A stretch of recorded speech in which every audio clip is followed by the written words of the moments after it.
Kadiri! Hanggang kailan ko ba pagtitiisan si Bungal? Natatakot na tuloy ako. Paano kung siya nga ang... Hindi pwede! No! Ayoko! Gusto ko gwapo, mabango at mayaman. Mayaman na mayaman. Hindi naman nababagay ang ganda ko sa lugar na to at lalo na kay Jeffrey. Lord, please help me. Sa ating dalawa, ako ang nakakaalam kung ano makakabuti para sa akin. Oo, malayo ang agwat ng edad namin pero alam ko. Ramdam ko kung gaano niya ako kamahal at inaalagaan. Siyempre, dahil kailangan kanya mapapaniwala hanggang sa pakasalan mo siya. Kapag nangyari ang gusto niya at nakuha niya na ang lahat ng kailangan niya, ewan ko na lang, Arman. Sana nga ay tama ka at mali ako. Sana hindi mo pagsisihan ng lahat ng ito.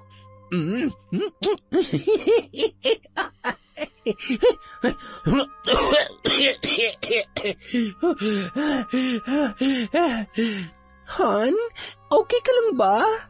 Ano nangyayari sa'yo? Han, Nay, tulong! Tulungan niyo kami! Mga wala kayong puso. Nagawa niyo nang ang paglaruan ng damdamin at lustayin ang yaman ni Arman. Nagawa niyo pa siyang patayin. Mga mamamatay tao. Tandaan mo, mula sa araw na ito gagawin kong impyerno ang buhay ninyo. Hindi niyo mararamdaman ang kaginhawahan kahit paano ang gawin ninyo. Magdusa kayo hanggang sa huling sandali ng inyong buhay. Taon 2013, Quezon. Mula sa mahimbing na pagkakatulog sa mesa kung saan naroon pa ang mga wala ng laman na bote at nakatulog na rin sa upuan ang dalawa pang kaibigan nitong babae na kanyang kainuman. Mga mare, hoy! Tingnan mo nga mga ito. Wala talaga kayo sa akin pagdating sa inuman. Ay, makauwi na nga. Ay, mga mare, mauna na ako sa inyo, ha? Siguradong pauwi na rin si Richard. Ano kayong balita kay Tanda?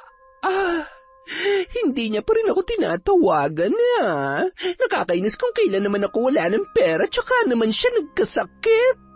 Habang naglalakad ng pasuray-suray, pinagtitinginan naman yon ng mga tambay na nagkukumpulan. Ang sexy naman ni Aling Ligaya, kaya naman palang ganda ni Hope. Anong tinitingin-tingin niyo dyan, ha? Gusto niyang pagdudukutin kayo mga mata ninyo? Mga manyakis na to. Magsiuwi na kayo sa bahay niyo. Ang dudugyot niyo. Wala na kayong ibang ginawa kundi pagpantasya ng anak ko? Hoy! Maglaway kayo dahil hindi mga katulad yung pinapangarap ko mapangasawa ng anak ko. Che! Dumura pa yon bago tuluyang naglakad. Grabe naman kung magsalita at manlait tong si Aling Ligaya. Konting diferensya lang naman ang labang ng shota ni Hope sa atin. Sino nga yun? Yung bungal na tricycle driver? Ha? Yun pala yun? Si Jeffrey? Pinatulan niya yun? Sinabi mo pa. Pero sa tingin ko ginagamit lang siya ng mag-inang yan. Yan si Aling Ligaya maliban dyan sa kinakasama niyang si Richard. Sa pagkakaalam ko, bigati ng matandang shota na pinaglalaruan niyan. Kaya nga napag-aral si Hope. Dahil kita mo naman, wala naman trabaho tapos puro bisyo. Parang tayo lang pero may anak na malapit na magtapos ng nursing. Sarap ng buhay, di ba? Tiba-tiba. Kawawa naman pala si Jeffrey. Sayang naman yung pagod niya sa pamamasada kung sa huli ay iiwan din naman pala siya ni Hope at maghahanap na mayamang syota. Patuloy sa pagkukwentuhan ang mga yon. Maya-maya pa, dumaan naman si Richard na nakakunot ang noo at animo ay pagod na pagod. Isa yun sa mga tauhan ng matandang kasintahan ni Ligaya. Ipinakilala niya si Ligaya bilang pinsan upang maisagawa ang kanilang planong perahan ang matanda. Samantala, Hoy, Hope, bumangon ka nga dyan. Bakit ba dyan ka natulog sa sofa at ang dami mong kalat? Iligpit mo nga mga yan. Nagluto ka na ba? Oo, may pagkain na dyan. Saan ka na naman kasi nanggaling? May alak ka na naman. Hindi Hindi ho kalat yan. Mga reviewer ko yan. Ay, ang sakit sa ulo.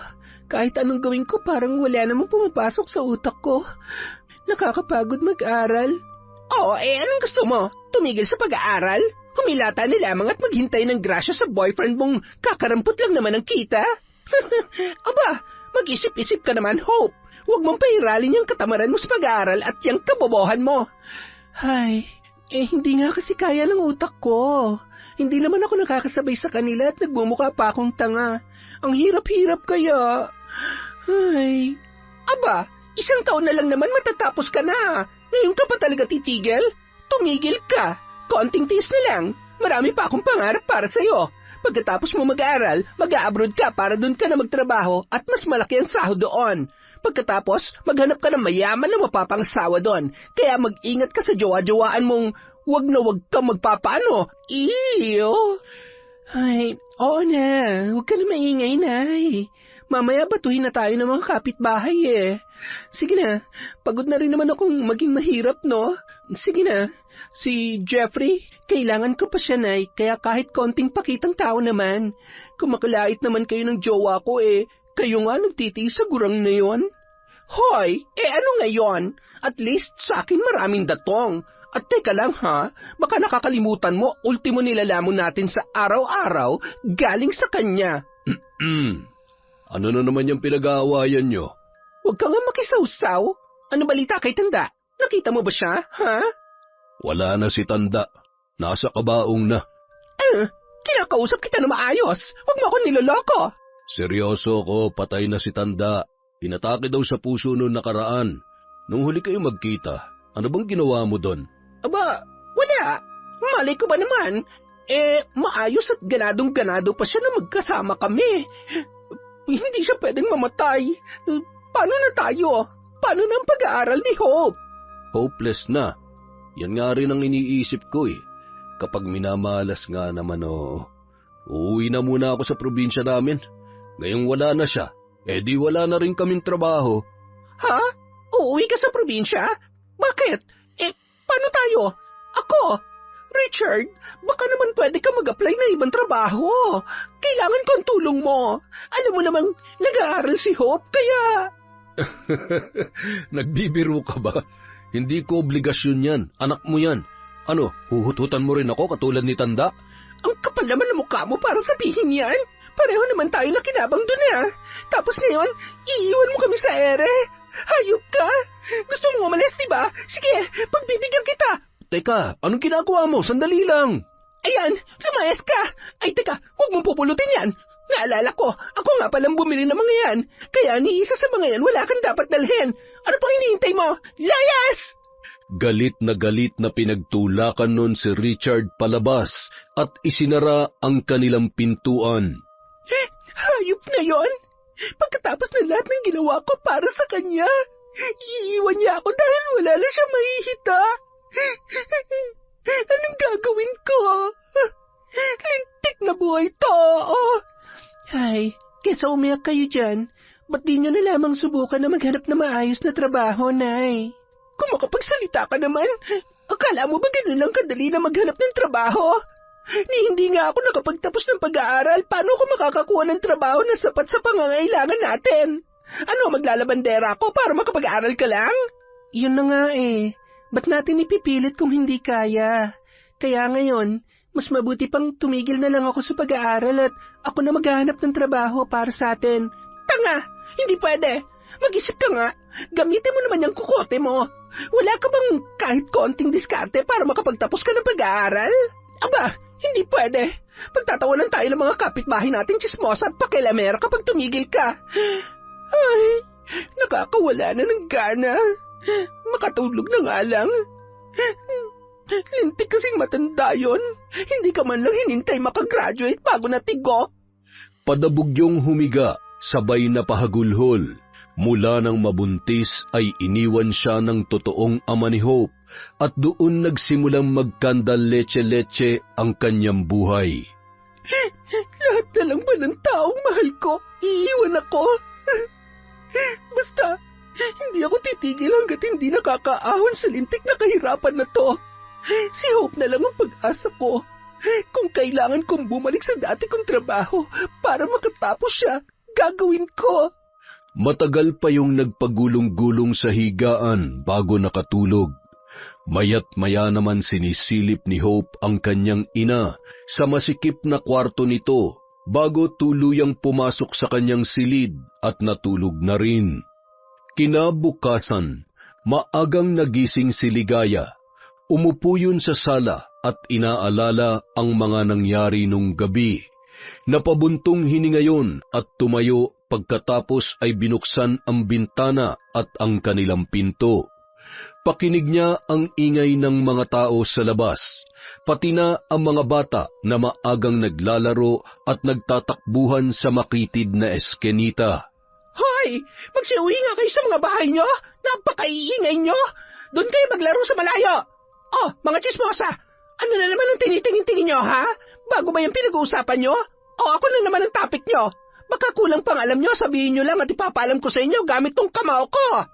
Tara na mga mare, doon tayo sa tapat namin at sabayan natin to ng mainit-init na kape. Kasing init ang ulo ni Ligaya. Malamang sa malamang, walang pera yan. Wala nang ang pera, iniwan pa ng jowa niyang palamunin. Ay, kaya naman pala. Naghalakhakan pa yun habang papaalis, na lalo namang ikinairita ni Ligaya.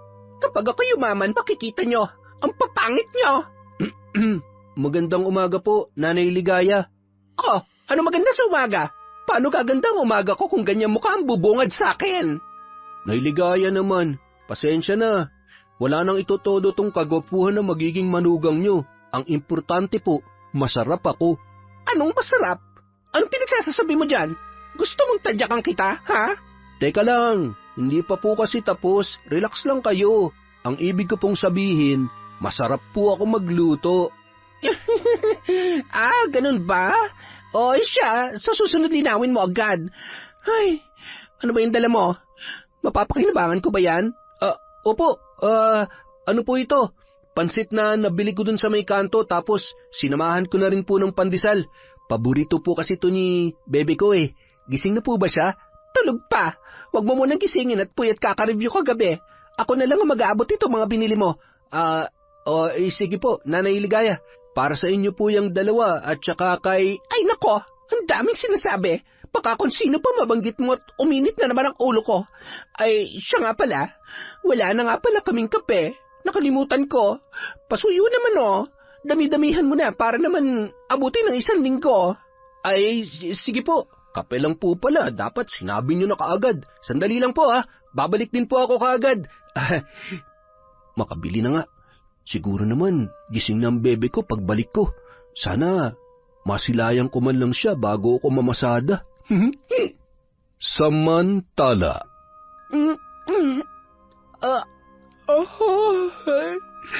Makabangon na nga. Maaga palang klase ko ngayon. Nay? Oh, saan galing yan? Ang dami naman. Sino may birthday at may papansit pa?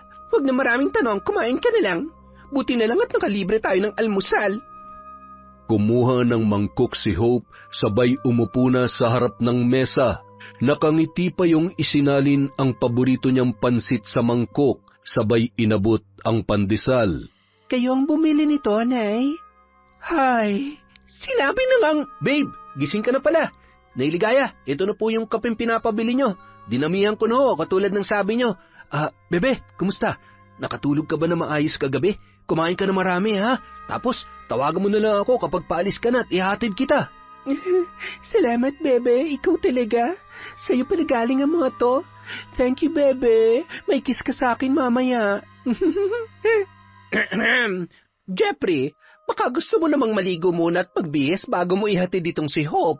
Tingnan mo nga yung shorts mo, nanggigitata na. At magsipilyo ka rin na maigi at baka mahimatay tong anak ko kapag hinalikan mo.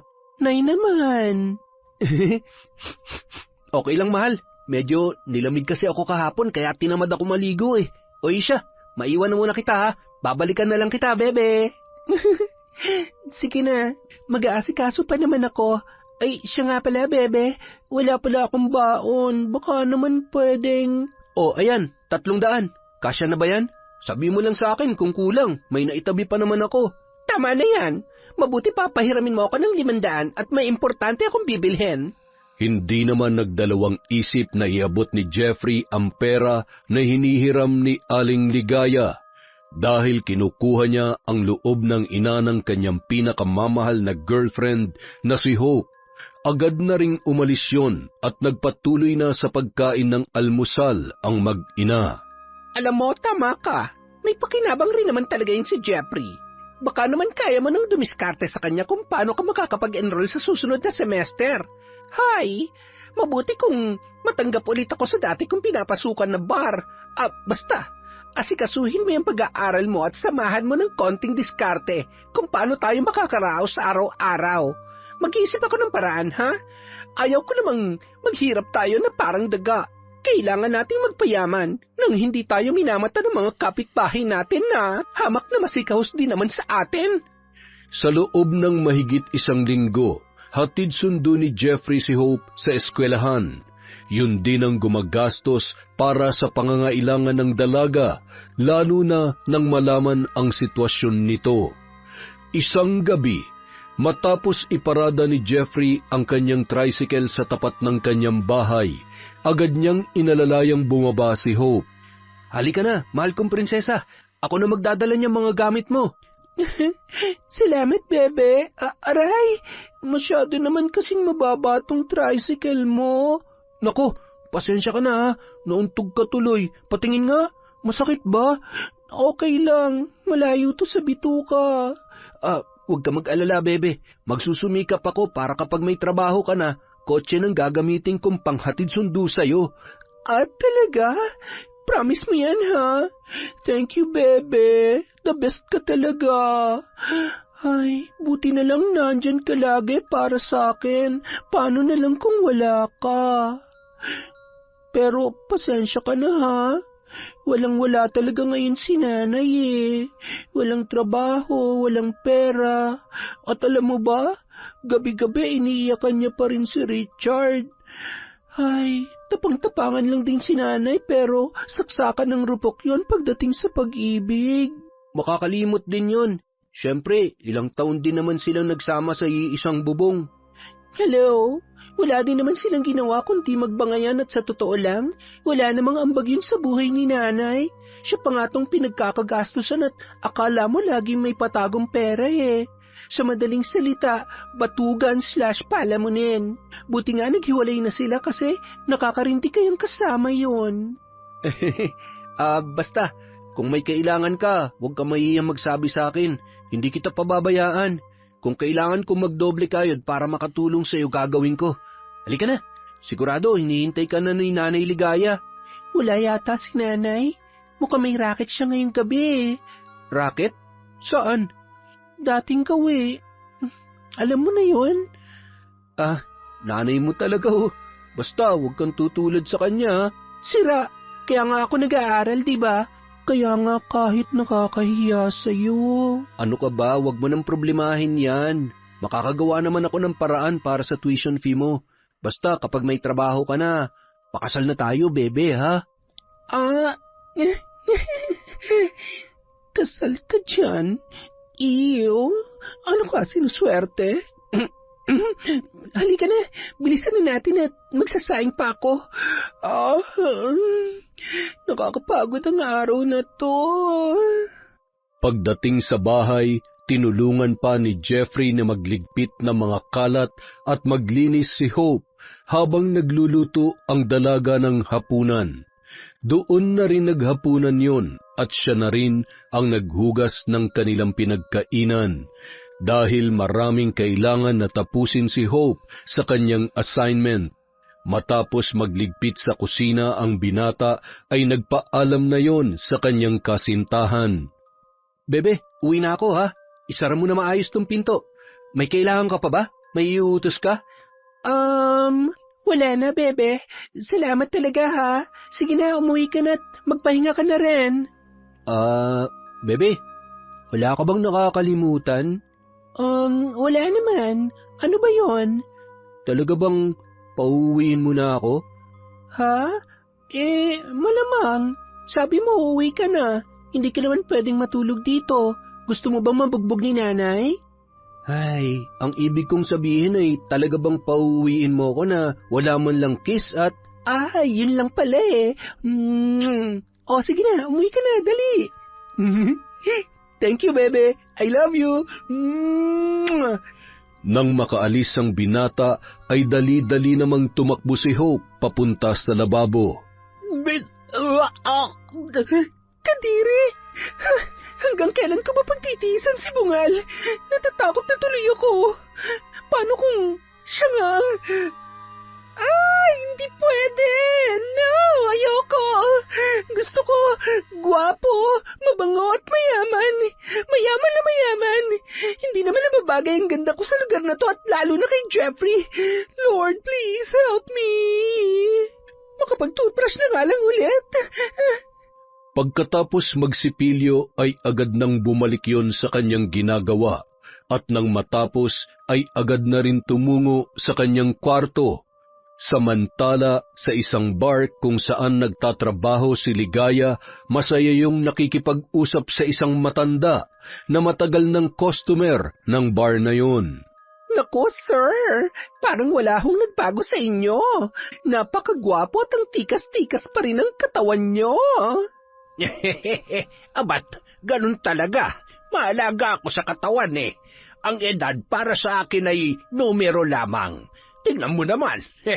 Ikaw, kumusta ka? Dekada ata ang nakalipas ay ngayon lamang ulit kita nakita dito. Nasaan na yung anak mo? Hindi ba't nakita kita isang beses na kasama mo siya? Oho, si Hope. Naku, dalagang-dalaga na boss at napakaganda. Siyempre, mana sa akin. Tingnan niyo naman. Ipinakita ni Ligaya sa matanda ang magagandang larawan ng kanyang anak.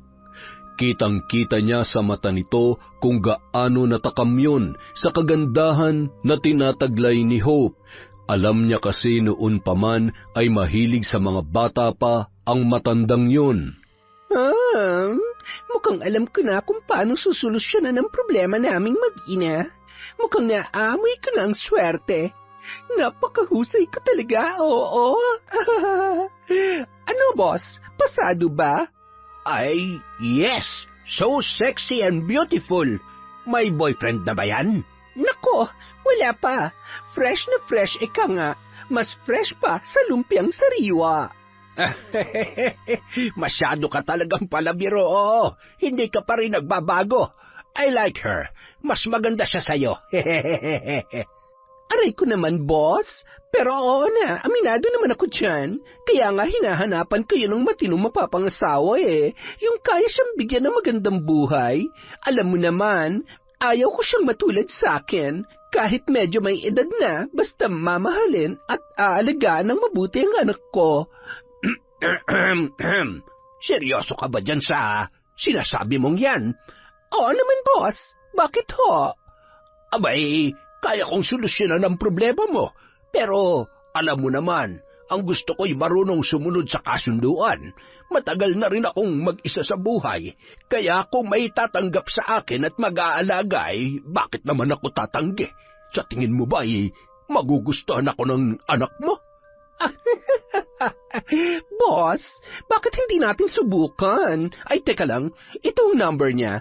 Pwede niyo siyang i-text para magkausap kayo. Basta, huwag niyong pababayaan ang anak ko kung sakaling... Huwag ka mag-alala, Ligaya. Marunong akong tumupad sa usapan. At nasisiguro ko na hindi siya magsisisi. Oh, boss, kalma lang. Baka matuluyan ka. Nagpatuloy pa sa pag-uusap ang dalawa. Natuwa naman ang matanda nang malaman niya na nag-aaral sa kursong nursing ang dalaga. Inabutan pa nun ng malaking halaga si Ligaya dahil labis yung natuwa sa pag-uusap nila at dahil na rin sa pambobola ng babae. Nang sumunod na gabi, Nay, wala yata kayong lakad ngayon.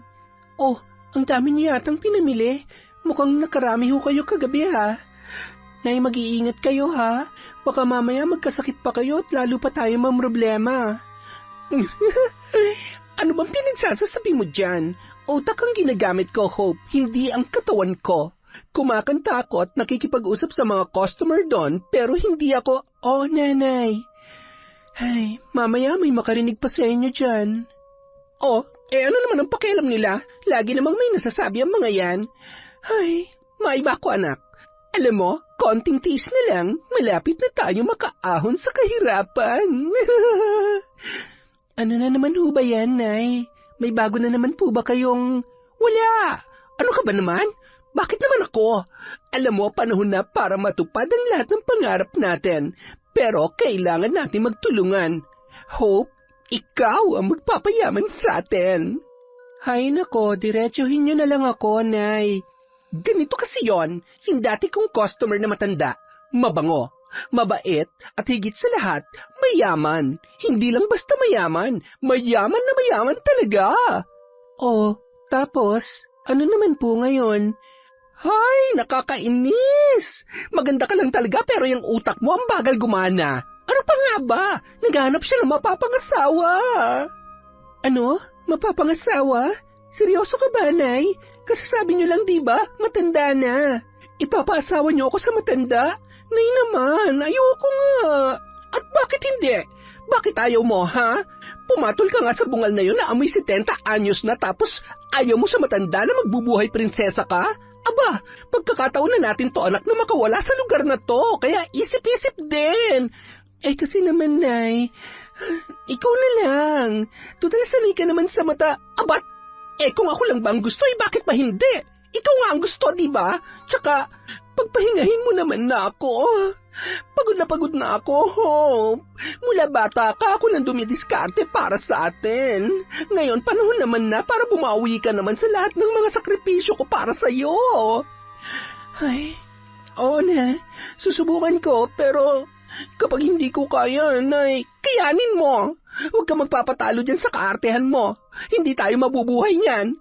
Ay, ganda lang talagang minaan mo sa akin pero yung utak mo, iisa ang hulma sa tatay mo. Kumain ka na nga't nang gumana na maayos yung kokote mo. Hindi na lamang umimik pa ang dalaga. Bahagyang umirap yon sabay kumuha ng pinggan at nagsandok ng kanin. Habang nag-uusap ang dalawa, sunod-sunod namang tumunog ang cellphone ni Ligaya. Halos lumundag naman yon sa tuwa nang mabasa ang mensahe na nagmumula kay Arman. Ayan na!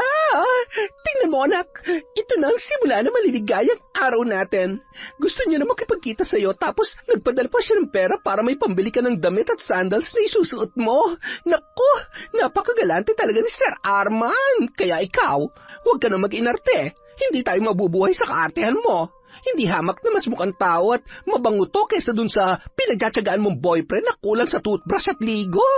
Nay, mabait kaya si Jeffrey. At kung wala siya, malamang sa malamang, ilang linggo na tayong gutom. Lahat gagawin niya para sa akin. Yung si Sir Arman na yan, mabuti ba talaga yan? Hindi niya ba ako isisilid sa asul na drum? Nako, mabait yon, matulungin at higit sa lahat, kahit naman matanda na, gwapo pa rin. Magbubuhay prinsesa ka, anak. Kaya kung ako sa'yo galingan mo, kapag pinakasalan ka niya, magiging mayaman na rin tayo. Wala na tayong poproblemahin pa. Patingin nga, Nay. Nagpapanggap ka na ako ang kachat niya? Ano ba yung... Nay naman. Ano yung mga pinagsasasabi mo? Bakit pa? Hayaan mo na. Sinisiguro ko lang na magandang kahihinatnan ng lahat ng ito. Kapag ikaw talagang kausap nito, ilang minuto pa lang, ayaw na sa'yo. Hayaan mo na muna akong dumiskarte, ha? At bukas ng gabi, ikaw naman ang dumiskarte kung paano mo siya makukumbinse na pakasalan ka. Galingan mo, anak, ha? Ay, teka, maghahanap ako ng isusuot mo. Ay, sayang naman ang perang pinadala niya, napakarami mo namang damit dito na pwedeng maisuot. Ipapahiram ko yun sa iyong pinakamaganda kong sandals. Nang gabi ring yun, halos ipasukat ni Ligaya sa kanyang anak na si Hope ang mga naggagandahan niyang damit na binili sa kanya ng dati niyang boyfriend na matanda. Ayan! Napakaganda at napaka-sexy mo sa damit na to, anak. Siguradong tutulo ang laway niyang si Sir Arman kapag nakita ka niya. Galingan mo, ha? Huwag kang anga-anga. Kinabukasan, maaga pa ay nagdala na ng almusal si Jeffrey para sa mag-ina. Nako, hindi papasok ngayon si Hope. Medyo masama raw ang pakiramdam niya kaya pinagpapahinga ko muna. Salamat dito sa paalmusal mo, ha? Ganun po ba? May lagnat po ba ang bebe ko? Heto, pambili nyo ng ulam at gamot. Mamamasada na po ako. Nako, wag na. Meron pa naman ako dito. Huwag ka mag-alala. Kailangan niya lang magpahinga. Sige na, umalis ka na. Anong oras na rin, oh? Sayang naman, maraming pasahero kapag ganitong oras. Agad namang umalis ang binata, ngunit hindi maalis sa kanyang isipan ang pag-aalala para sa kanyang kasintahan. Ano kayang nangyari dun? Okay naman siya kagabi. Baka napagod lang sa kaka-review. Kawawa naman ng baby ko. Ay. Maghapong namasada si Jeffrey nung araw na yon. Napakarami rin niyang text at tawag sa dalaga, ngunit hindi naman sinasagot yon ni Hope. Samantala. Sino ba yung tawag sa'yo? Sino pa nga po ba, Eddie, si Jeffrey? Ba't niyo naman kasi sinabing may sakit ako? Alam niyo namang saksakan ng OA ang taong yun pagdating sa akin. Ba't kasi hindi mo sagutin at sabihin sa kanya na okay ka lang? Baka mamaya kapag may kadate ka na tawag pa rin ng tawag yan. I-silent mo na lang kaya para sigurado. Kung sakali na matuloy ang plano natin, Nay, anong gagawin ko kay Jeffrey? Ang ibig kong sabihin, ano po ang sasabihin ko sa kanya? Aalis tayo sa lugar na to na walang nakakaalam kung saan tayo pupunta. Hindi mo kailangan magpaalam sa kanya. Ay, teka nga, aminin mo nga sa akin, Hope. Ikaw ba? Nagkakagusto ka na talaga sa bungal na yon? Baka naman nahuhulog ng loob mo sa kanya, ha? Hindi. Ano ka ba naman, Nay? Kung alam niyo lang kung gaano kahirap sa akin magpanggap na gusto at mahal ko siya, nakukonsensya lang ako. Ano kasi, napakabait niya sa atin at... Ay nako, huwag mo kong aartehan ng ganyan, Hope. Maligo ka na nga at maya-maya ay susunduin ka na sa may labasan. Ihahatid kita, ha? At gusto ko rin namang kumaway sa manugang ko. Kinahapunan, tuluyan na nga nakipag-date si Hope kay Arman. Hindi naman maikukubli ng matandang lalaki ang paghanga sa kagandahan ng dalaga. Dahil napakaamo at inosente ng mukha noon, ay lalo lamang yung nabighani. Namasyal sila at kumain sa mamahaling restaurant. Pagkatapos ay dumaan sila sa mansyon ng matanda. Grabe, ang ganda naman ng bahay na to. Parang kasing laki na to ng mall, ah. Ang daming halaman at mukhang mas mahal pa sa buhay kong gamit dito. Feel at home, Hope. Nagustuhan mo ba ang bahay ko? Opo. Napakaganda po at... Lahat na meron ako ay sa'yo na rin kung tatanggapin mo ako sa buhay mo. Alam mo, tumatanda na ako kaya kailangan ko rin ng taong totoong mag-aalaga at magmamahal sa akin. Pero hindi naman ako nagmamadali. Hihintayin kita hanggang sa handa ka na. Ikaw pa rin ang magdedesisyon para sa sarili mo. Salamat po. Tama po si Nanay. Napakabait niyong tao. Wala naman ako mapapala kung magiging masungit ako. Baka hindi mo ako magustuhan yan. Sayang nga pala at wala ang kapatid at pamangking ko. Nagbakasyon sila kaya ako lang nandito at ang mga kasambahay. Hindi po ba sila magagalit kapag... Buhay ko to. Ano man ang desisyon ko ay walang pwedeng makialam. Isa pa, lahat ng meron ako, pinaghirapan ko yan. Kaya naman wala silang karapatan na suwayin ako lalo na't hindi ko naman sila pinababayaan. Si Ate Gloria ay may isa ring anak, si Jacob. Dito sila nakatira sa bahay ko. Naanakan kasi si ate at hindi na nakapag-asawa pa. Aanhin pa nga naman niya ang asawa meron naman na siyang anak. Patuloy sa pagkukwentuhan ang dalawa. Malayo man ang agwat ng kanilang edad, naging komportable naman si Hope sa kanya. 10:00 na ng gabi nang maihatid noon si Hope sa lugar kung saan sinundo ito.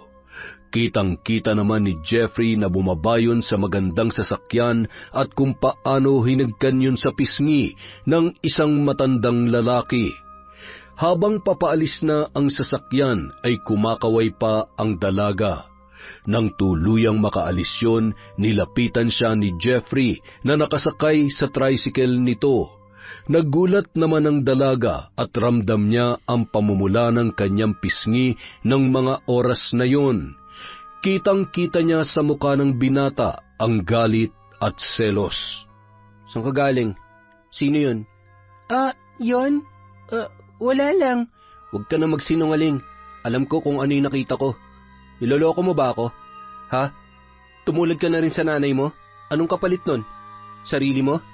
Ano? Huwag mo nga akong pinagtataasan ng boses. Saka pwede pa wag naman dito. Bakit? Nahihiya ka? O baka naman kasi hindi mo alam kung ano isasagot sa akin. Ano ba talaga ako sa buhay mo? Minahal mo ba talaga ako? O baka naman ginagamit mo lang ako? Alam mo, sayang. Oo, alam ko naman alanganin ang itsura ko para sa'yo, pero hindi tama na gamitin mo ako at lokohin. Makarma ka sana sa ginagawa mo. Jeffrey! Hoy! Sandali! Napaka-OA! Bahala ka dyan. Akala mo ba habulin kita? Mangarap ka. Ngayon pa ba? Manong, sasakay po. Wala na akong taga-sundo at taga-hatid, pero at least may pamasahe na ako. Nakangiti pa yon habang nakasakay at inaalala ang mga sandali na kasama si Arman. Tama si nanay. Siyang katuparan sa lahat ng mga pangarap at dasal ko. Konting kembot na lang, makakaalis na rin ako sa magulo, maingay at mabahong lugar na to. Mula ng araw na yun, naging madalas na rin ang pagkikita ni Hope at Arman. Kinuhanan din sila noon ng bagong apartment malapit sa lugar kung saan nakatira ang matanda. Ipinagpatuloy niya ang pag-aaral at madalas din siyang sinusundo nito pagkatapos ay kumakain sa mga mamahaling restaurant na hindi pa napupuntahan ng dalaga. Halos linggo-linggo siya nitong ipinagsha-shopping at inaabutan rin ng malaking halaga ng pera. Samantala, labis naman ang pagtataka ni Gloria sa mga kakaibang ikinikilos ng kanyang kapatid na si Arman. Jacob, anak, may napapansin ka ba sa tito daddy mo? Wala naman po. Maliban sa lagi siyang may katawagan. Tumatawa ng mag-isa at... Teka, ano pa nga ba? Alam mo, pakiramdam ko may babaeng kinalolokohan ng tito mo. Hayaan niyo na lang siya. Sa edad niyang yan, deserve niyang lumigaya sa buhay. Sana naman ay matino at hindi lamang pera ang habol sa kanya. Sa panahon ngayon, mahirap na magtiwala. Maraming linta dyan sa tabi-tabi.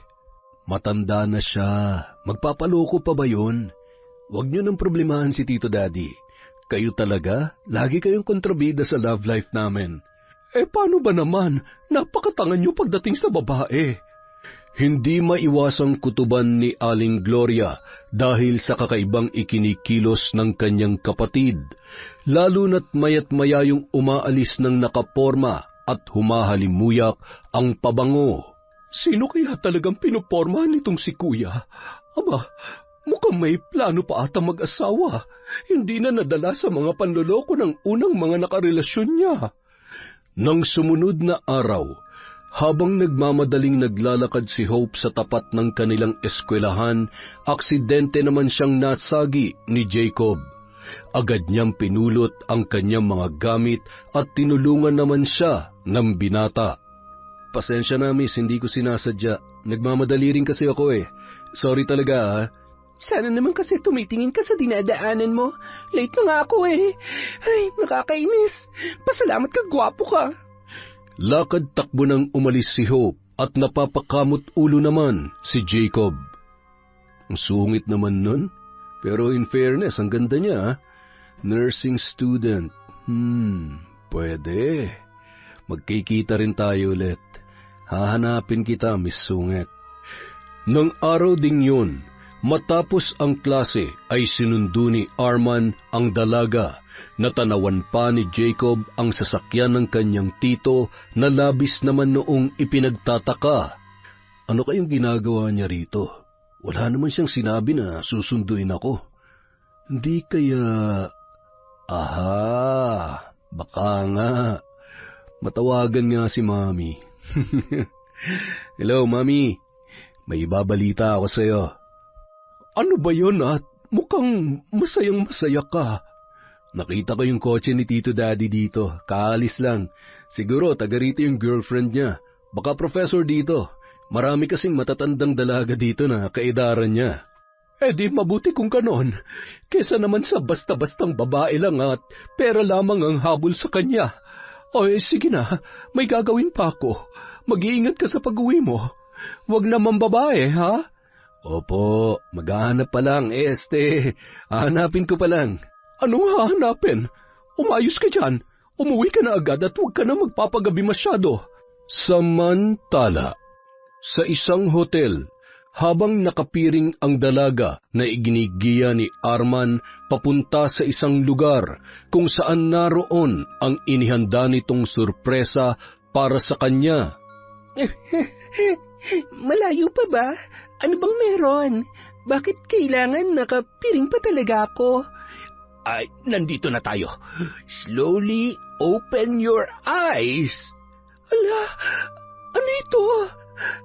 Han, seryoso ba? Hindi naman sa nagmamadali ako pero ayaw ko na magsayang pa ng oras. Gusto na kitang makasama sa araw-araw. Han, hindi mo pagsisisihan kapag tinanggap mo ko sa buhay mo. Please, marry me. Halos mangiyak-ngiyak pa ang dalaga na tumango at inilahad ang kanyang mga kamay sa matandang lalaki na nakaluhod sa kanyang harapan. Nasundan yon ng masayang hiyawan at palakpakan ng mga staff na saksi nung mga oras na yon. Walang mapaglagyan ang tuwa ni Arman habang di naman mapakali si Hope at maya-mayang tinititigan ang singsing sa kanyang daliri.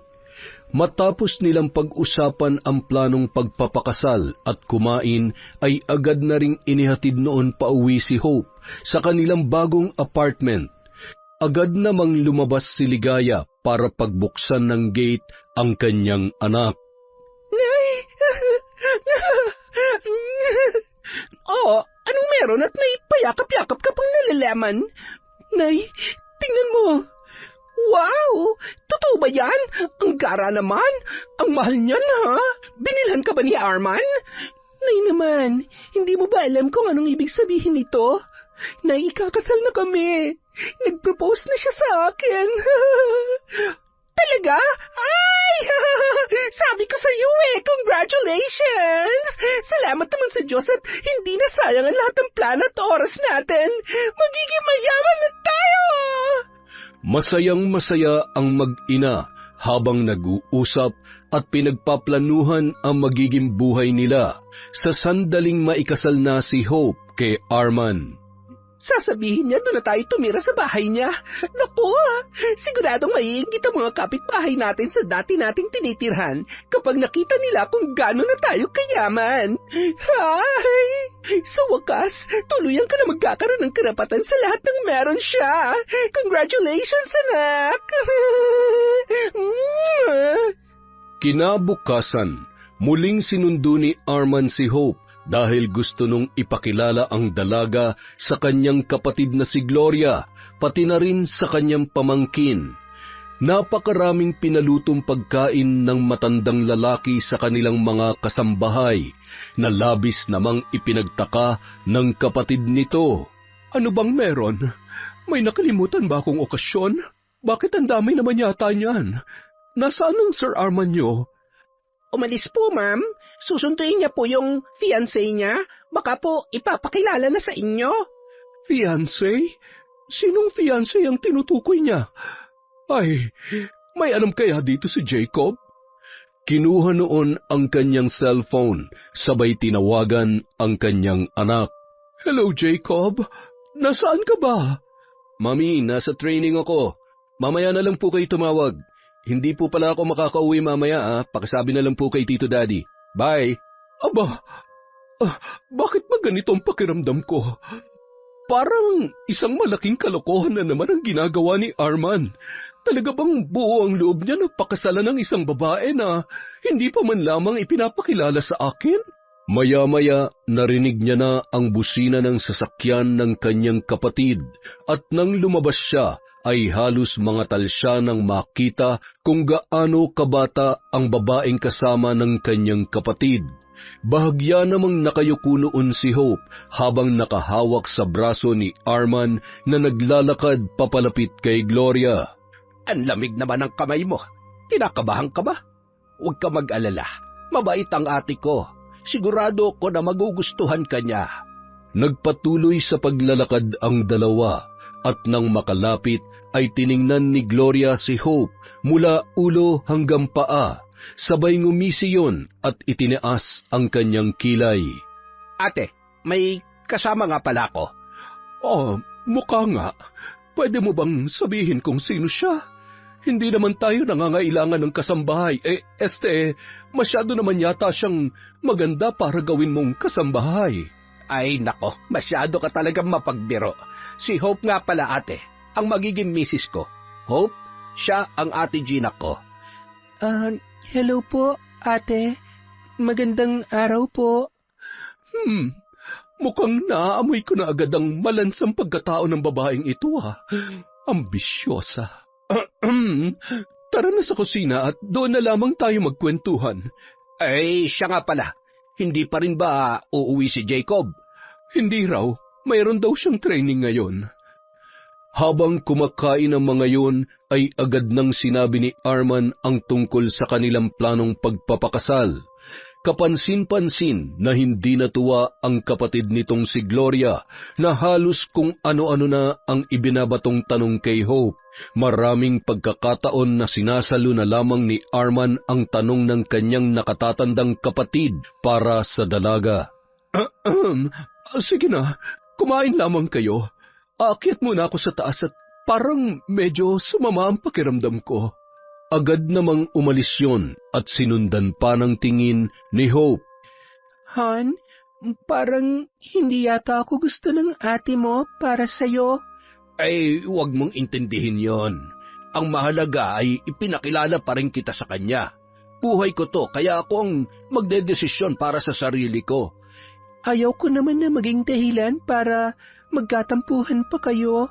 Han, wala kang dapat ipag-alala. Relasyon natin to, kaya walang ibang mamamagitan sa atin. Ha? Lagi mong tatandaan na mahal kita. Masayang-masaya naman si Hope sa mga salitang binitiwan ni Arman nung araw na yon. Matapos ipahatid ang dalaga sa kanyang driver, kinatok naman noon ang kanyang ate sa kwarto nito. Ano yon? Nakauwi na ba ang fiancé mo? Oo, ipinahatid ko na lamang siya sa driver. Kailangan natin mag-usap. Alam kong nabibigla ka sa mga desisyon ko pero nakikiusap ako, ate. Gusto ko sanang magkasundo kayo, lalo na't pagkatapos ng kasal namin ay dito na rin siya titira. Ano? Arman, alam mo wala namang problema kung mag-asawa ka pero sana naman pumili ka ng babaeng nararapat para sa'yo. Ang bata-bata pa noon at sino ang maniniwala na talagang mahal ka niya? Sigurado akong katulad ng ibang umaasa sa swerte ay peperahan ka lamang niya. Mahal niya lamang kung ano ang meron ka, kaya nag-aalala ako para sa iyo. Sa ating dalawa, alam ko kung ano mas makabubuti para sa akin. Oo, malayo ang agwat ng edad namin pero alam ko, ramdam ko kung gaano niya ako kamahal at inaalagaan. Siyempre, dahil kailangan kanya mapaniwala hanggang sa mapakasalan mo siya. Kapag nangyari na ang gusto niya at nakuha niya ng lahat ng kailangan niya, ewan ko na lang, Arman. Sana nga ay tama ka at mali ako. Sana hindi mo pagsisihan ang lahat ng ito. Makalipas ang 1 linggo, wala nang nagawa pa si Gloria para pigilan ang kasal ng dalawa. Isang gabi noon bago ang araw ng kasal sa West, hawak ni Gloria ang isang sisidlan, hugis kwadrado at nababalutan yon ng itim na tela. Palakad-lakad ang babae at tila nag-iisip ng malalim. Hindi, mali ito. Matagal na akong nangako sa sarili ko na hindi ko nagagamitin ang aklat na ito. Baka nga tama si Arman at masyado lang ako nag-aalala para sa kanya. Ngunit sa oras na lokohin niyang kapatid ko at may plano lang pala siyang masama, lintik lang ang walang ganti. Ako mismo magtuturo ng leksyon sa kanya. Si Gloria ay isang mambabarang. Minana niya yon sa kanilang lola. Bagay na matagal niya nang itinatago, lalong-lalo na sa kanyang kapatid na si Arman at maging sa kanyang anak na si Jacob. Minsan niya nang ginamit ang mga yon nung kanyang kabataan para pasakitan ang mga taong nakakalaban niya at ang mga lalaking nanloko sa kanya. Ang isa sa mga yon ay ang ama ni Jacob na hindi siya pinanindigan nang malaman na siya ay nagdadalang tao. Napabuntong hininga si Gloria sabay muling itinago ang mga gamit niya sa pambabarang.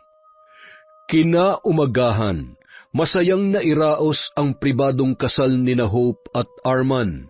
Tanging ang nanay nito at ang ilang matatalik na kaibigan lamang ni Arman ang naging saksi sa pagpapalitan ng sumpa bilang mag-asawa. Makalipas ang 1 linggo, lumipat na sila sa mansyon. Habang nag-aayos ang mag-ina ng kanilang mga gamit, bigla namang nagkaroon ng importanteng lakad si Arman.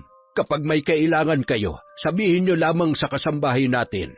Han, ikaw nang bahala dito. Okay, Han. Ingat ka, ha? I love you. Pasimple namang nagmamasid si Gloria sa ikinikilos ng mag-ina. Alam ko, nararamdaman ko na sagad sa buto ang kagustuhan mong sipsipin ang kung anong meron ng kapatid ko. Katulad ng nakasanayan ng impakta mong ina. Pasasaan ba't makikita rin ni Arman kung anong totoo niyang pagkatao? Kilalang kilala ko na ang galawan niyo. Kung nauuto niyo si Arman, pues ako hindi. Napansin naman ni Ligaya na pinagmamasdan sila ni Gloria. Alam mo, anak, kahit mahal na mahal niyo ang isa't isa ni Arman, mag-iingat ka pa rin, ha? Alam mo naman, marami mga taong punong-puno ng inggit sa katawan at takot na maagawan ng yaman. Huwag ka masyadong pakampante. Mahirap na. Alam ko naman po yun, pero wala na sila magagawa dahil mahal ako ng asawa ko. Balibalik rin man ang mundo sa mata ng batas at tao, legal na asawa niya ako. Kaya sinisiguro ko na hindi ko hahayaan ng kahit sino na sirain ang masaya naming pagsasama. Tama yan, anak ko. Isa pa, dapat alamin nila ang lugar nila sa bahay na to. Ikaw ang legal na asawa, kaya ikaw ang mas may power. Ikaw ang mas may karapatan sa lahat ng pag-aari ng asawa mo. Pinariringgan niyo ba ako? Ay, may tao pala dito?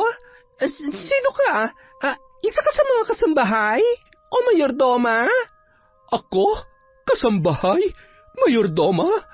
Gusto mo bang makita kung paano ako maglampaso gamit ang pagmumukha mo?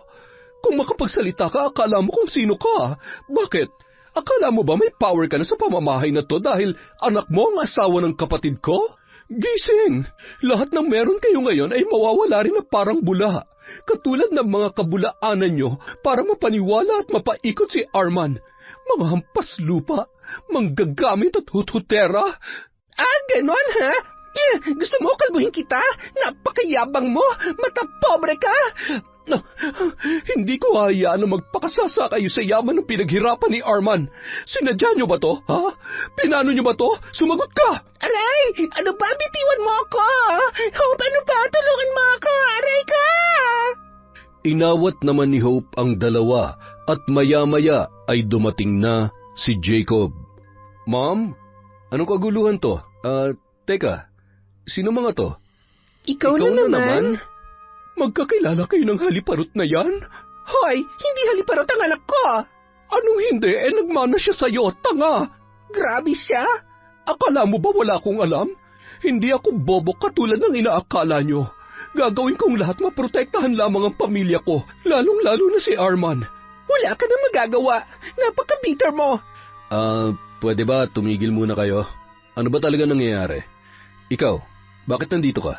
Total, hindi tayo nagkakilala nung una tayo magkita. Siguro nga panahon na para makilala mo ako. Ako si Hope. Ako lang naman ang asawa ni Arman. At kung hindi ako nagkakamali, ikaw ang pamangkin niya. Sana naman hindi ka kasing bitter ng nanay mo na hanggang ngayon ay hindi pa rin matanggap na kasal na kami ng tito mo. Ano? Anong kalokohan to? Paano... Mami, halika na muna sa kwarto. Huwag mo na lang silang patulan. Ikaw naman, wala akong pakialam kung sino ka. Kung totoo mang asawa ka ng tito daddy ko, then fine. Pero konting respeto lang sa mga taong naunang naging parte ng buhay niya. Matuto rin kayong lumugar. Excuse us. Nang makarating sa kwarto ang mag-ina, ay kitang-kita pa rin ni Jacob ang galit sa mukha ni Gloria. Mami, huwag mo na lang pansinin yung mga yon. Gusto mo ba umuwi na lang tayo sa dati nating bahay? Kung hindi mo rin lang sila makakasundo. Ay, hindi ko naman nakalain na papatol si Tito Daddy sa halos anak niya na lang. Kaidarang ko lang yata yun eh. At yung nanay mukhang... Ay, ewan. Ano ba naman at pumatol sa ganun si Tito? Alam mo, hindi ko malaman kung ginayuma ba ang tito mo o sadyang hindi lang siya nag-iisip. Posible rin na inakit lang siya ng husto ng Hope na yan. Alam mo, ayaw ko na ng gulo pero hindi rin pwedeng iwanan natin dito ang Tito Daddy mo. Paano kung may gawin silang masama? Imposible na walang masamang plano ang mga yan. Ma'am, kaya naman ni Tito ang sarili niya. Huwag muna tayo mag-assume. Malay mo naman, totoong nagmamahalan sila. May mga ganun naman talaga. Matapos kong marinig ang mga sinabi nila kanina, mas lalo ko lamang nakumpirma kung ano talaga ang totoong motibo nila. Kaya dito lamang tayo, hindi tayo aalis sa mansyon na ito. Mula ng araw na yon, naging mas malala pa ang pagpaparinigan ng mag-ina at ni Gloria. Madalas nagkakasagutan ang mga yon, hanggang sa isang beses ay nadatnan pa yon ni Arman. Dahil sa matinding pagmamanipula at pagpapaawa ni Hope, siya ang kinampihan ng asawa. Ay nako, kung hindi mo kayang pakisamahan ng asawa ko, pues mas mabuti pang palalayasin mo ako. Sige, para sa katahimikan ng lahat, aalis kami rito ng anak ko. Pero itong tatandaan mo, Arman, sana lang hindi ka multuhin ang katangahan mo sa babaeng ito. At kayo, itong tatandaan nyo. May araw din kayo sa akin, mga sinungaling at manloloko. Samantala. Napakaswerte ko talaga sa asawa ko, oo. Maganda na, sexy, at higit sa lahat, mahal na mahal ako. At alam mo ba, mahal na mahal din kita, kaya lahat ay gagawin ko at ibibigay ko para sa'yo. Mahal na mahal naman talaga kita. Han, salamat ha, kasi pinuprotektahan mo ko. Alam mo, hindi ko talaga maintindihan kung bakit sobrang galit na galit sa akin si ate mo. Wala naman kaming ginagawang masama sa kanya ni nanay. Ay, kalimutan na natin yan. Ang mabuti pa, simulan na natin ang...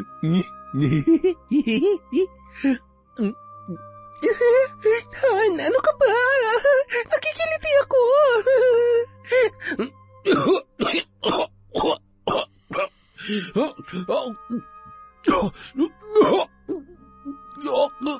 Han? Okay ka lang ba? Ano nangyayari sa'yo? Han? Nay! Tulong! Tulungan niyo kami! Inatake sa puso si Arman ng gabing yon. Agad naman siyang naisugod sa ospital, ngunit hindi na nakabalik sa normal ang kanyang lagay. Naparalisa at hindi na rin makapagsalita yun.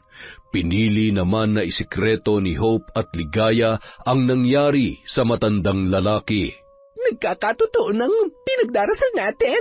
Wala pa tayong ginagawa ay matitegi na nga ang gurang mong asawa. Huwag nga kayo maingay, Nay. Baka mamaya may makarinig sa inyo. Ay, nakakapagod kaya. Pagod na ako sa pag-aalaga sa kanya. Paano kung gumaling pa yan? Ay. Bakit pa inumin mo pa ng tamang gamot kung ayaw mo nang gumaling? Pwede naman bumili ng kapalit para matuluyan na siya. Pagkatapos, pagpatay na matandang yan, ibebenta na natin ang bahay na to. Aanhin naman natin ang napakalaking mansyon dadalawa lang naman tayo, di ba? Isa pa, para wala na rin magawa pa ang demonyita niyang kapatid. Nagtawanan pa ang dalawa na animoy masayang-masaya sa kanilang pinaplano. Hindi rin nagtagal, sinisante na nila ang mga kasambahay na labis namang ikinalungkot ng mga yon. Ngayong tayo na lang nandito, hindi na nakakatakot kumilos. Walang mata at walang bibig na magpapahamak sa atin. Han, kain na. Masarap na masarap to. Sa sobrang sarap, makakalimutan mo huminga.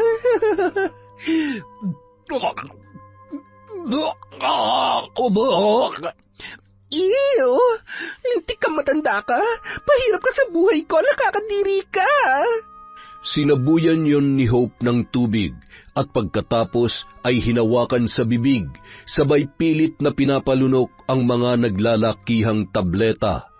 Araw-araw ay pinahihirapan at tinatrato ng mag-ina na parang hayop si Arman hanggang sa tuluyan na yung bawian ng buhay.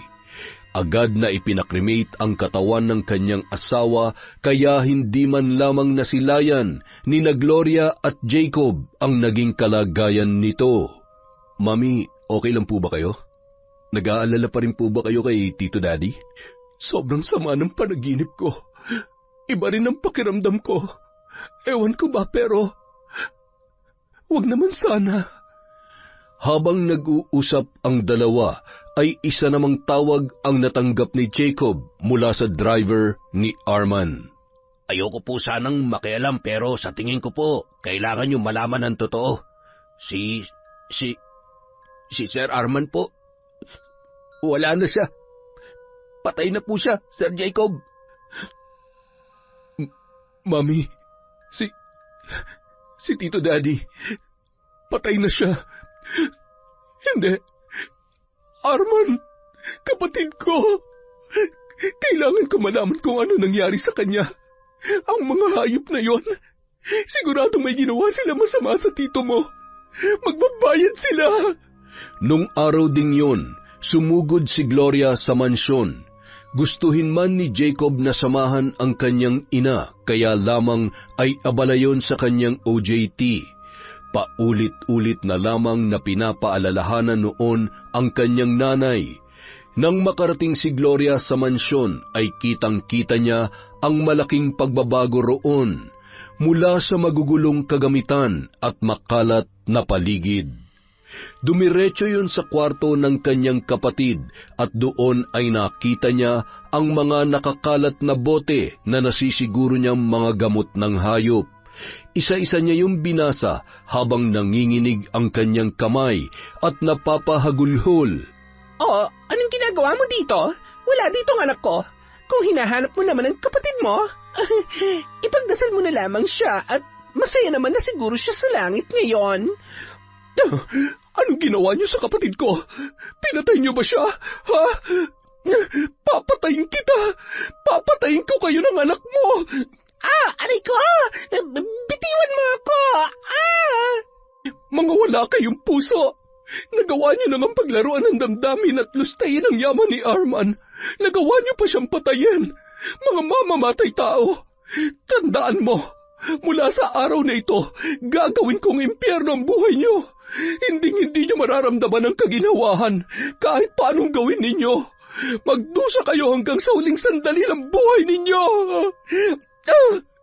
Halos malagutan ng hininga si Ligaya sa lakas ng pagkakasakal sa kanya ni Gloria. Ramdam niya ang galit at sakit sa bawat salitang binibitawan noon.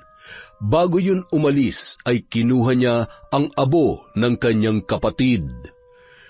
Samantala, nang makauwi si Hope ay nakatulala pa rin ang kanyang ina at kitang-kita niya ang takot sa mukha nito. Kinagabihan, maluhaluhang inihahanda ni Gloria ang kanyang gamit sa pambabarang.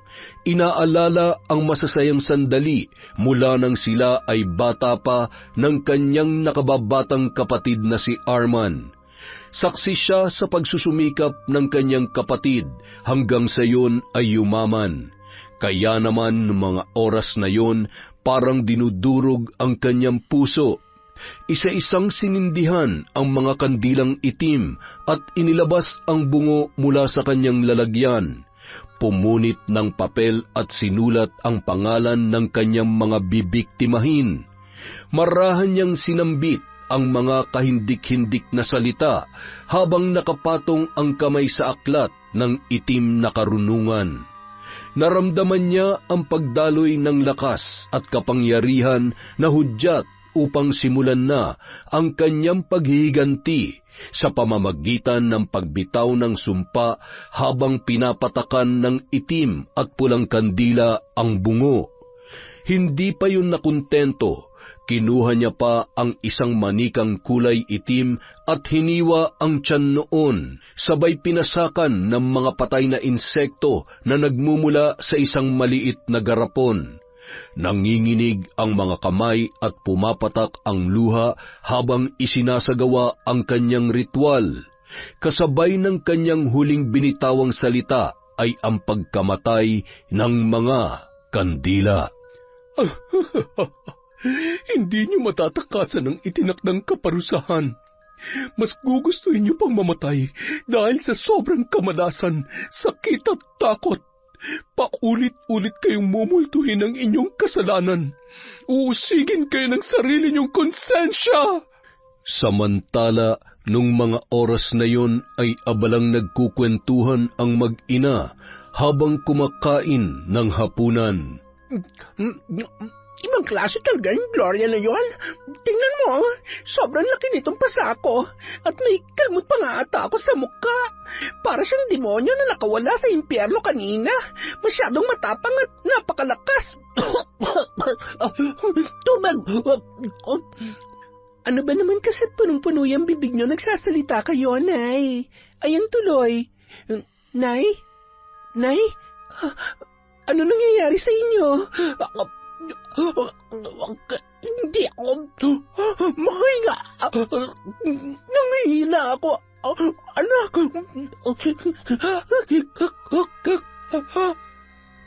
Bigla na lamang nawalan ng malay si Ligaya ng mga sandaling yon.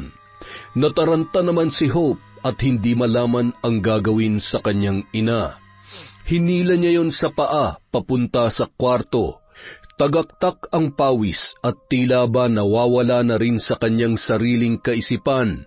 Maya-maya nakita noon ang mga botelya na tira ng pinapainom niya kay Arman, kaya agad niya yung kinuha. Kailangan mo to. Kailangan mong gumaling, Nay. Inumin mo mga to. Pinilit ibuka ng dalaga ang bibig ng kanyang ina. Patuloy na pinapainom ng gamot na yon hanggang sa bumula ang bibig ni Ligaya. Doon lamang siya natauhan at bumalik sa sarili niyang ulirat. Anong ginawa ko? Diyos ko, hindi pwedeng mamatay si Nanay. Ano ba nangyayari sa akin? Agad na humingi ng saklolo ang dalaga at dinala yon sa ospital. Mula ng araw na yon ay lalong lumubha ang kalagayan ng kanyang ina. Sa loob ng 1 buwan, pabalik-balik sila sa ospital. Iba-ibang sakit ang nakikita sa katawan ng kanyang nanay, hanggang sa napilitan na siyang iuwi yon dahil hindi naman gumaganda ang lagay noon. Isa sa mga doktor ang nagsabing posible na hindi na magtatagal ang buhay ng kanyang ina. Isang araw, maagang nagluto ng lugaw si Hope para pakainin ang kanyang nanay. Hawak ang isang may katamtamang laking mangkok, bigla na lamang yun nakarinig ng kakaibang boses. Pilit niya namang nilalabanan ang mga yun, hanggang sa sisimulan niya ng subuan ang kanyang ina nang bigla na lamang nagmatigas yun na ibuka ang kanyang bibig. Ipinatong niya sa maliit na mesa ang mangkok, sabay mahigpit na hinawakan ang muka, sabay pilit na ibinubuka ang bibig ni Ligaya. Inuubos mong pasensya ko, ha? Pagod na ako sa'yo. Ayan, ayaw mong kumain, ha? Pas maligo ka na lang.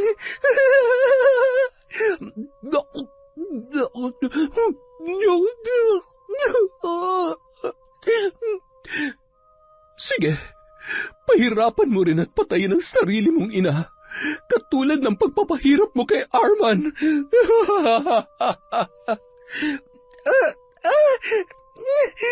Ang sakit ng ulo ko. Sino ka? Tama na. Manahimik ka. Ano bang kailangan mo? Bigla na lamang yung nawalan ng malay. Nang magising, nagulat naman siya sa itsura ng kanyang nanay. Nakatulog na yon sa wheelchair at halos matuyo na ang lugaw na nasa buhok nito. Namumula ang muka dahil sa matinding paso.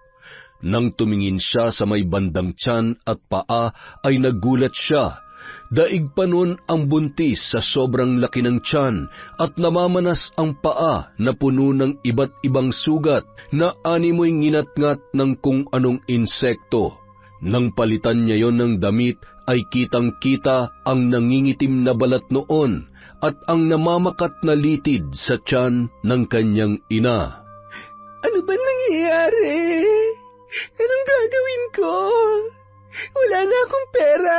Hindi ko alam kung nasaan ang dokumento at iba pang kailangan ko para maibenta ko na ang lintik na bahay na ito. Nay, huwag naman kayong sumuko. Kailangan niyo pang gumaling para sa akin. Huwag niyo naman akong iiwan mag-isa. Hindi ko kaya. Habang umiiyak, bigla naman siyang nakarinig ng sunod-sunod na sitsit mula sa kusina. Nanlaki pa ang kanyang mga mata nang makita ang likod ni Arman. Imposible! Patay na siya! Namamalikmata lamang ako!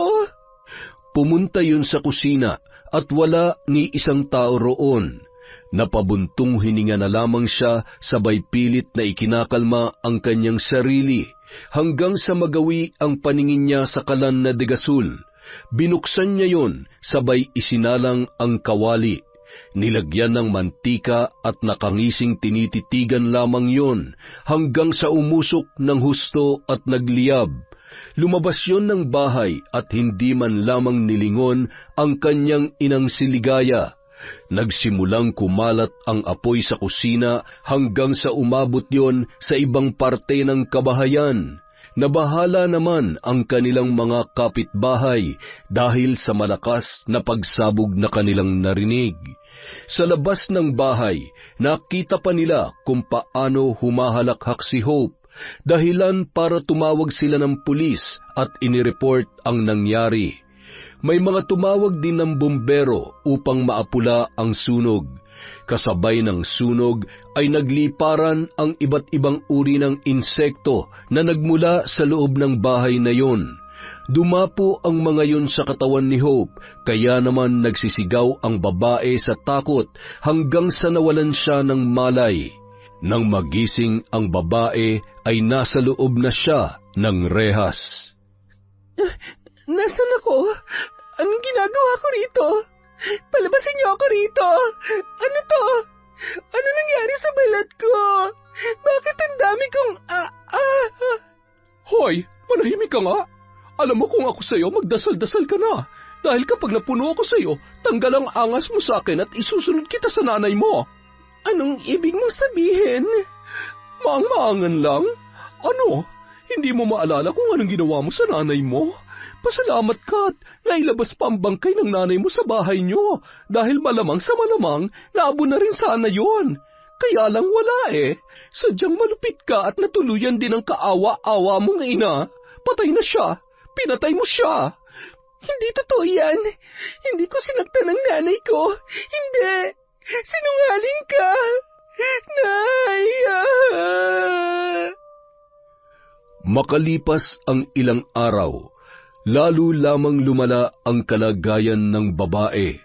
Tuluyan nang nawala yun sa kanyang sarili. Pinandidirihan at pinaglalaruan din. Isang umaga, nasusuka at bigla na lamang nawalan ng malay si Hope. Inilabas yon sa selda para matingnan ang lagay ng kanyang kalusugan. 2 linggo ang makalipas, pumunta sina Jacob at Gloria sa kulungan para makita ang lagay ni Hope. Ma'am, sir, nasa CIW na po ang preso na hinahanap ninyo. Malubha na po kasi ang lagay niya sa pag-iisip at hindi rin po maganda ang pisikal na kalagayan niya ngayon. At talagang kinaawaan niyo ang kriminal na yon? Dapat hinayaan niyo na lang siyang mamatay at mabulok dito sa kulungan. Mami, tara na, umalis na tayo dito. Kailangan niyo na rin magpahinga. Sabi ko naman sa inyo huwag na tayong pumunta dito dahil lalo lamang sasama ang pakiramdam niyo. Ay, ang kulit niyo rin kasi. Hindi ako mapapanatag hanggat hindi nakikita ng dalawang mata ko na pinagbabayaran niya ang lahat ng kasalanan niya.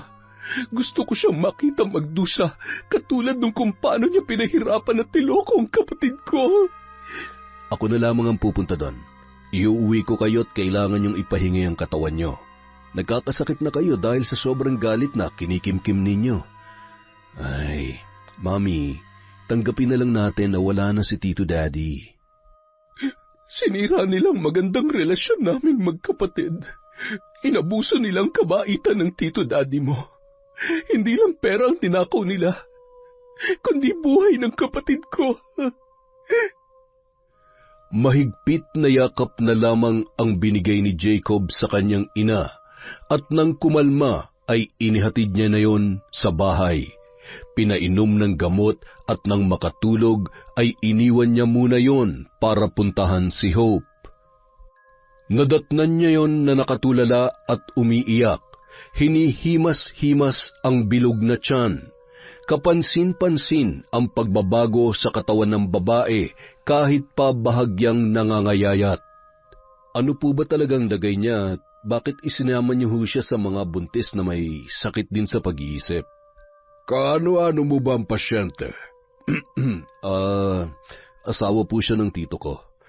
Ang totoo ay nagdadalang tao rin siya. Mahigit 2 buwan na. Buntis? Oo, tama ang narinig mo. Buntis siya at sana'y gumaling na siya para sa batang nasa kanyang sinapupunan.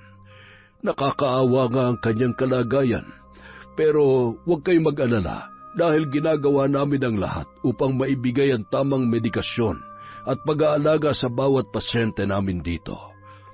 Sige, excuse me. I have to go. Hindi makapaniwala si Jacob sa kanyang narinig. Sa kabila ng galit na nararamdaman niya sa babae, ay nakaramdam siya bigla ng awa. Kumaway pa yun sa kanya at ngumiti. Psst! Tulungan mo ako. Ayaw ko dito. Maingay sila tapos ayaw kong turukan nila ulit ako ng gamot. Sige na, Pogi. Tulungan mo na ako. Kukunin nilang baby ko tapos dadalhin nila sa malayo. Nang lumakad paalis si Jacob ay nagsisigaw yon, hanggang sa tuluyan na namang nagwala. Dali-dali naman siyang inagapan ng nurse at tinurukan ng pampakalma. Nung mga oras na yon, halo-halong emosyon ang nararamdaman ni Jacob habang nagmamaneho ng kanyang sasakyan. Nang makarating sa kanilang bahay ay nagmamadaling pumunta yon sa silid ng kanyang ina. Hindi niya inaasahan ang nakita niya nung mga sandaling yun.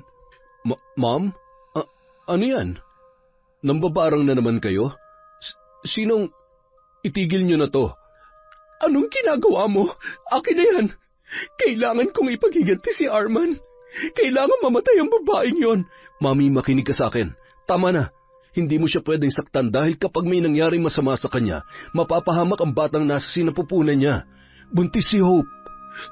Buntis? Hindi. Hindi totoo yan.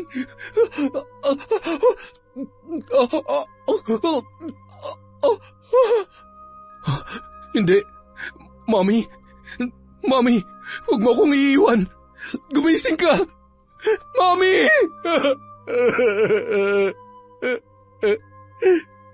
Kapalit ng paggamit ng itim na kapangyarihan ay ang pisikal na lakas at malubhang karamdaman ni Gloria. Isa-isang itinago ni Jacob ang mga gamit ng kanyang ina sa pambabarang at kanyang itinabiyon. Makalipas ang 1 linggo, matapos mailibing ang kanyang pinakamamahal na ina, ay bahagyanang nanunumbalik ang sigla niya na ipagpatuloy ang kanyang buhay. Ang pangarap na binuo nila ng kanyang ina. Kinuha niya ang kahon kung saan niya inilagay ang mga kagamitan sa pambabarang at sinunog yon. Susubukan kong itama ang lahat ng pagkakamali mo. Gagawin ko kung ano ang tama at nararapat. Makalipas ang 6 na taon, hawak ng isang bata ang kamay ng kanyang daddy Jacob. Palingon-lingon yon at naninibago sa lugar na kanilang pupuntahan. Daddy, dito po ba tayo magse-celebrate ng birthday ko? Natatakot po ako, Daddy. Uwi na lang po tayo. Huwag ka matakot. Mababait naman sila. Di ba sabi mo, gusto mong makita ang mommy mo? Mommy? Nandito po ang mommy ko. Hindi na po siya sick, Daddy. Sick pa rin, pero siguradong matutuwa siya kapag nakita ka niya. Okay po, I wanna see her po. Gusto ko po siyang ikis at ihag para gumaling na po siya. Maya-maya ay inilabas naman ng isang nurse si Hope. Makikita ang malaking pagbabago sa itsura nito, ngunit nang mamukaan si Jacob ay bigla naman siyang umiyak. Nasaan ang anak ko? Ibalik mo sa akin ang anak ko. Mami? Mami ko? Mami? Ikaw ang... Baby? Baby ko? Mami, birthday ko po ngayon. Happy na po ang birthday ko kasi nakita ko na po kita. I love you, Mami ko. Huwag ka na mag-cry-cry. Daddy, pwede po bang lagi nating puntahan si Mami para hindi siya sad? Oo naman, anak. Kapag walang work si Daddy, pwede natin siyang puntahan. O di kaya ay pasasamahan kita sa yaya mo, basta behave ka lang dito, ha? Okay po, Daddy. Si Mami, love na love ako ni Daddy Jacob ko and siya rin po ang best friend ko. Sana magaling ka na po para you can go home na and you can play with us. Jacob, salamat. Salamat at patawarin mo ko. Habang buhay kong tatanawing utang na loob ang pag-aalaga at pagmamahal mo sa anak ko. Sa kabila ng mga kasalanang nagawa ko. Salamat. Hindi ko man alam kung anong dahilan mo o kung anong nagtulak sa iyo na gawin yun kay tito sa ngalan ng pera. Pero alam ko na lahat ay may pangalawang pagkakataon na maging mabuti at piliin kung anong tama. Hindi na natin mabubura masakit na nakaraan, pero sana makausad na tayo para sa bata, para sa anak niyo ni Tito Daddy. Huwag ka mag-alala, magkaroon man ako ng sariling pamilya, mamahalin ko pa rin siya at ituturing ko siyang sarili kong anak. Sana tuluyan ka na rin gumaling. Maiwan ko muna kayo, para naman makapag-usap kayo na maayos. Habang nasa malayo, hindi naman maiwasang ngumiti ni Jacob nang makita kung gaano kasaya ang bata habang kausap nito. Ang batang yun ang nagbigay sigla sa buhay niya, lalo na't yun na lamang ang natitira niyang kadugo. Anak, lagi kang magiging mabait si Daddy Jacob mo, ha? Maswerte ka dahil lalaki ka na may maayos na magulang. Ayaw kong maranasan mo ang pinagdaanan ko at mga pagkakamaling nagawa ko sa buhay. Lagi mong piliing gawin ng tama kahit gaano kahirap. Mahal na mahal ka ni Nanay.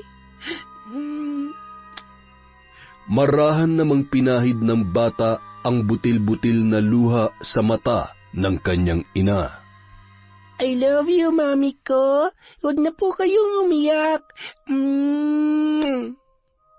Yon! Grabe, napakaganda ng ending. Ibang klaseng kwento yon. Ang saya, di ba? Nakakapagod, pero napakaganda pa rin ang resulta ng kwento natin. Maraming salamat po sa walang sawang pagsuporta pa rin sa Kwentong Enteng. Dahil dyan, meron ulit tayong shoutout. Simulan po natin kay Teresita Perez, kay Lorlene LJ, at sa asawang si Lorenzo ni Queen Jenny. Hello po kay Margie Banosong, kay Pamela Allen, kay Noemi Garcia Pabunan. Hi kay Chat Advincula, kay Miriam Gabriel Garcia, kay Olivia Tolentino. Shout out kay Angelina Ignacio, kay My Favorite Song Collection. Hi kay Mami from Doha, Qatar, kay Maribeth Solero, kay Josefina Fuelias. Hi kay Yanis Vlog, kay Eleuteria Tantoy Cao. Hello po rin kay Tess. Hi kay John Nico Blanco, kay Jessel Colomar, kay Mercedita Balana Reyes, kay Beth Mercado. Hi kay Marisa Villanueva, kay Marjorie Dequilla, kay Reynante Siena, kay Carlita Nocerale. Hi kay Aida Sikander, kay Betty Velasco, kay Janet Cisneros. Hello po kay Andrea Rosana, kay Robert Crimen, kay Marilyn Montajes. Ang bagal nun kay Mami Liana Nalugon. Hello po kay Earl Lawrence, kay Urbin, na jowa ni Princess Kyle Martinez. Hi kay Urvek from Dipolog City. Hello rin po kay Marialina Kagawa, kay Filipina Palsario, kay Jennifer Mauricio. Shout out kay Tess Rubio, kay Jeneline Mix Vlog. Hi kay Danilo, kay Carmen Alcantara, kay Sylvia Ambrosio, kay Joy Palahang. Hi po kay Avic Fernandez, kay Jenny Lazarito, kay Emily Cosino, kay Rosalina Bugayong, kay Akinto. Hello din po kay Susana Manalo, kay Loida Sadicon, kay Erwin Son Linsangan. Shout out kay Renante Alejo, kay Mariam Bautista, kay Cresilda Sotil, kay Elvi Ramos. Hi kay Wilma Tanene, kay Maylin Banicio Canja, kay Annalie Martinez, kay Jumil Del Monte na asawa ni Omil Del Monte. Hi po kay Danica Kasipong, kay Irish Labial, kay Agripina Balsa. Hi kay Catherine Fantinalgo, sa komisari ng RS Pizza Hub, Danilo Lauron, Manny Bocar, Miss Ria Cabria, at John Michael Aquino from Miss Bing Bes Gatbonton. Hello po kay Lemmy Caras at sa mga anak niya, kay Joel at Rowelyn Perez. Hi kay Catherine Ugal, sa TN Benj. Hi kay Grace Ann Angel Morata. Hi po kay Dolores Adik, kay Redish, kay Cindy Paikana Query. Hi kay Melia Tamong, kay Lady Dam. Hi po kay Liza Manalo, kay Jonalyn Caronongan, sa De La Torre family at Bayawan City from Charito De La Torre. Hi po kay Ni Alforte. Hi kay Shua Sumi. Hi kay Ronald Lamis, kay Kim Bara, kay Rowena Sales, at kay Rose Vallejos. Para po sa mga hindi natin nabanggit, marami pa po tayong videos. Bukas, meron po ulit tayo. Maraming salamat sa walang sawang pagsuporta sa Kwentong Enteng.